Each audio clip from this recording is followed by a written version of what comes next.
பிதாவே, அன்றவரே ஆசீர்வதிக்கப்பட்ட இந்த நாளை கொடுத்தமைக்காக உமக்கு நன்றி செலுத்துகிறோம். நன்றியோடு துதிக்கிறோம், ஸ்தோத்தரிக்கிறோம். அன்றவரையோட போக்கிறோம் வரத்தில் அன்றவரே இந்த சாரோட துணையாக இருக்கிற அந்த தயவுக்காக உமக்கு நன்றி செலுத்துகிறோம்.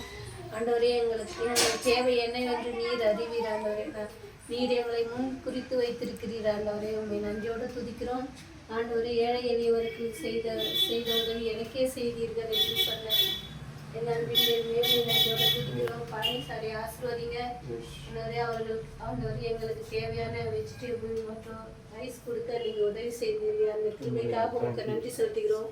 ஆண்டவரே நன்றியோடு துதிக்கிறோம். போக்கிரவாரத்தில் அவரோட கூட இருங்க. அவர் ஆண்டவரே நிஷா அறக்கட்டளை வைத்திருக்கின்ற அந்த தலைவரை ஆசீர்வதிங்க.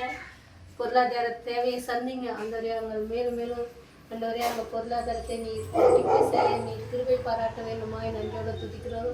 குடும்பத்தின் தேவைகளை நீர் சந்திக்கும்படியா இவை நன்றியோடு துதிக்கிறோம், ஸ்தோத்தரிக்கிறோம். இன்னும் அவர்கள் என்னென்ன செய்ய வேண்டும் என்று நினைத்திருக்கிறார்கள் அந்த காரியங்கள்லாம் வாய்க்கு செய்யும்படியுமே நன்றியோடு துதிக்கிறோம், ஸ்தோத்தரிக்கிறோம். மீதியான நேரங்கள் கூட இருங்க. துதிகன மகிமையாகவும் இயேசு கிறிஸ்து மூலம் கேட்கிறோம் எங்கள் ஜீவனில் நல்ல பிதாவே, ஆமென்.